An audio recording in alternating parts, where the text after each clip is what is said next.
Everyone's building an AI for almost everything today, but what about an AI agent that can actually pick up your calls and close deals? Think of it as an SDR that works 24/7 and never misses a call. इस plus वाला icon पर click करके यहाँ पे एक rectangle को select करना और इसकी कलर को यहाँ से व्हाइट कर दो और इसको अच्छे से एडजस्ट करो। इसको सिलेक्ट करो, 3 डॉट पे क्लिक करके इस जगह पर क्लिक कर दो। फिर से प्लस वाला आइकन पे क्लिक करके एक सर्कल को ऐड करेंगे। इसका कलर को मैं ग्रीन कर दूंगा, वो भी थोड़ा डार्क और लाइट, बस इस तरह से। फिर इसको हम थोड़ा बड़ा कर देंगे। फिर बैक करके प्लस वाला आइकन पे क्लिक करके मीडिया पे जाके एक PNG को हम सिलेक्ट करेंगे। इस वाले इमेज को हम सिलेक्ट करेंगे और इसको अच्छे से एडजस्ट करेंगे। इसको छोटा कर दूंगा मैं कुछ इस तरह से, इतना छोटा, और इसको अच्छे से इस तरह से एडजस्ट करना, ठीक है। फिर इन दोनों को ग्रुप में कन्वर्ट कर दो। फिर मूव एंड ट्रांसफॉर्म पे क्लिक करके एक की फ्रेम को ऐड करके कुछ सेकंड के बाद और एक की फ्रेम को ऐड करना और फर्स्ट वाले की फ्रेम को नीचे कर दो इस जगह पर, ठीक है। ये कुछ इस तरह से बन जाएगा और इस तरह से एनिमेशन हमारा हो जाएगा, ठीक है। इसको थोड़ा हम और अच्छे से क्रिएट कर सकते थे, ठीक है, कोई दिक्कत नहीं है। इस तरह से एनिमेशन हो जाएगा। फिर इस पे क्लिक करके इसको थोड़ा नीचे कर दो इस तरह से इस जगह पर, ठीक है। फिर स्केल वाले ऑप्शन पे जाके फर्स्ट पर एक की फ्रेम को लगा के इस जगह पे एक की फ्रेम को ऐड कर दो और फर्स्ट की फ्रेम को 0 कर दो, इसकी वैल्यू को 0 कर दो और कुछ इस तरह का एनिमेशन बन जाएगा, ठीक है। और इसको ग्राफ के अच्छे से एडजस्ट करो और दूसरा वाला ग्राफ को भी आप अच्छे से एडजस्ट करो इस तरह से, बस। और यह एनिमेशन हमारा कंप्लीट हो चुका है। देख रहे हो कितना स्मूथ और कमाल का एनिमेशन हमारा बन चुका है। अब यहाँ पर हम इसके चारों ओर सर्कल्स को ऐड करेंगे। प्लस वाला आइकन पे क्लिक करके सर्कल को ऐड करके इसका कलर को चेंज करके इसको आप चाहो तो छोटा कर सकते हो, इतना छोटा। फिर इसको अच्छे से एडजस्ट करो इस तरह से और इसको मैं डुप्लीकेट कर दूंगा और इसको अच्छे से मैं एडजस्ट कर लेता हूँ।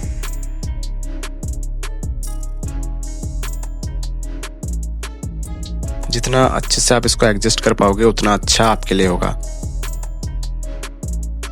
और ये देखने में भी कमाल का लगेगा। और ये ऑलमोस्ट मेरा एडजस्ट हो चुका है। इस पे मैं 6 सर्कल्स को ऐड करूंगा इस तरह से, ठीक है।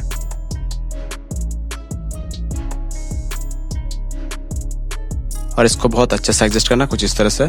इसको मैं और थोड़ा पीछे कर दूंगा इस जगह पर, इसको भी मैं पीछे कर दूंगा इस जगह पर और इसको मैं थोड़ा ऊपर कर दूंगा इस जगह पर, ठीक है। और इसको मैं थोड़ा साइड कर देता हूँ इस जगह पर। ये थोड़ा अंदर है, इसको बाहर कर देते हैं इस जगह पर। और इसको भी इसको पकड़ो और नीचे यहाँ पे कर दो। और ये सर्कल हमारा सभी अच्छे से एडजस्ट हो चुका है। इसको थोड़ा और नीचे कर देते हैं इस जगह पर, ठीक है। अब हम इस सर्कल्स के अंदर PNG को ऐड करेंगे। प्लस वाला आइकन पे क्लिक करके मीडिया पे जाके यहाँ से आप अपने हिसाब से किसी भी PNG को सिलेक्ट कर सकते हो और इसको मैं छोटा कर दूंगा कुछ इस तरह से। और इफेक्ट पे क्लिक करके यहाँ से इस वाले इफेक्ट को मैं अप्लाई कर दूंगा और इसको 100 कर दूंगा और इसको थोड़ा अच्छे से एडजस्ट करूंगा इस सर्कल के साथ। इसको और छोटा करना पड़ेगा इस तरह से। और इसी तरह से आपको सभी सर्कल्स पर PNG को ऐड कर देना है। और उससे पहले मैं इसको क्लिक करके इस पर क्लिक करूंगा और इन दोनों को ग्रुप में कन्वर्ट कर दूंगा, ठीक है। और इसी तरह से आप सभी इमेज को इन सर्कल्स पर ऐड कर दो।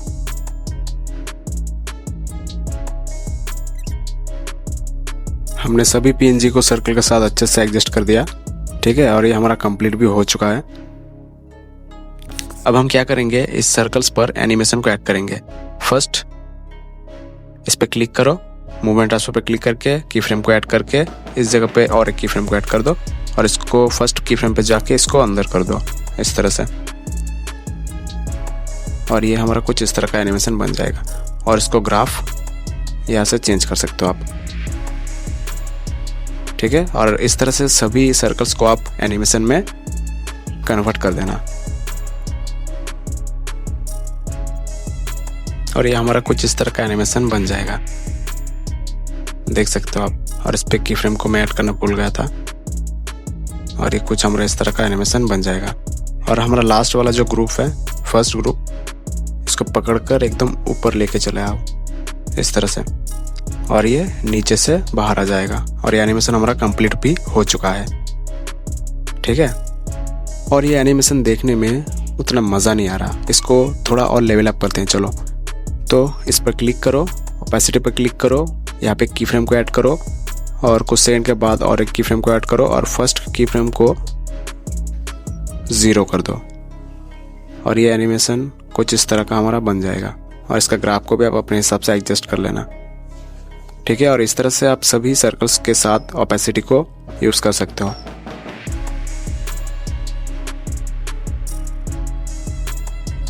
और ये एनिमेशन कुछ इस तरह का बन जाएगा। आप देख सकते हो कितना बेहतरीन एनिमेशन बन चुका है। अब हम क्या करेंगे,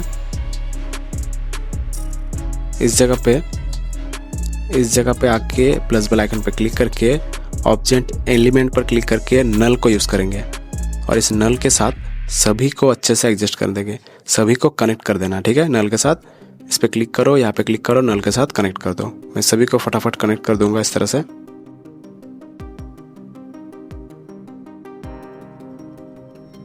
और ये हमारा कनेक्ट हो चुका है। अब हम क्या करेंगे, नल पे क्लिक करके फर्स्ट पर एक की फ्रेम को ऐड करेंगे और कुछ सेकंड के बाद जाके और एक की फ्रेम को ऐड करेंगे। ठीक है, और ये हमारा इस तरह से जब ओपन हो जाएगा फिर ये यहाँ से इस तरह से ऊपर चला जाएगा। ठीक है, इस जगह पर इस तरह से। ठीक है, और इस पे एक ग्राफ को अप्लाई कर दो और ये जब ऊपर जा रहा है तब इन सर्कल्स का ओपेसिटी को 0 करना है। उसके लिए क्या करेंगे, इस पे क्लिक करेंगे, ओपेसिटी को 0 कर देंगे। ठीक है, और उसी तरह से सभी को 0 कर दो इस तरह से।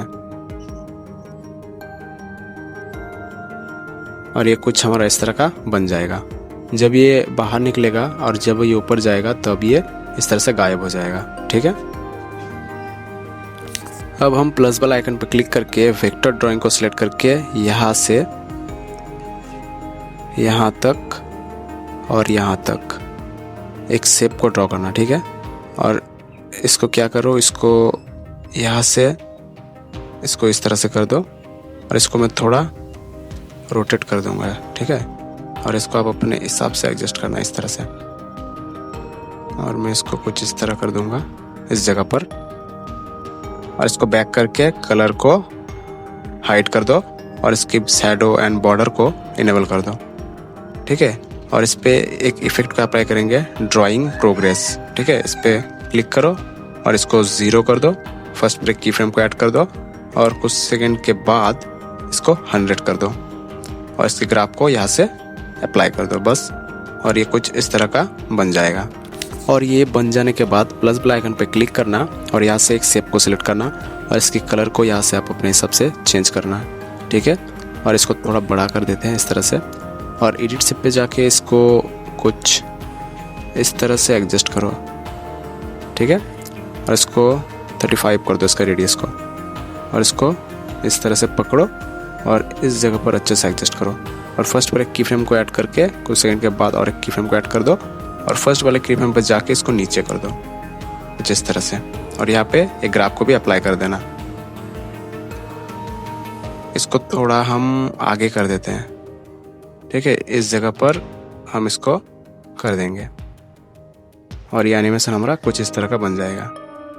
ठीक है, आप चाहो तो इस शेप पर पीएनजी को भी ऐड कर सकते हो। उसके बाद प्लस बेल आइकन पर क्लिक करना और ऑब्जेक्ट एलिमेंट पर क्लिक करके नल को सिलेक्ट करना। ठीक है, और नल के साथ नल 1 को कनेक्ट कर दो पहले, फिर शेप को कनेक्ट कर दो, फिर रेक्टेंगल को कनेक्ट कर दो और फिर नल को क्लिक करो और यहाँ पे की फ्रेम को ऐड करो, फिर इस जगह पे जाके इसको नीचे कर दो इस तरह से।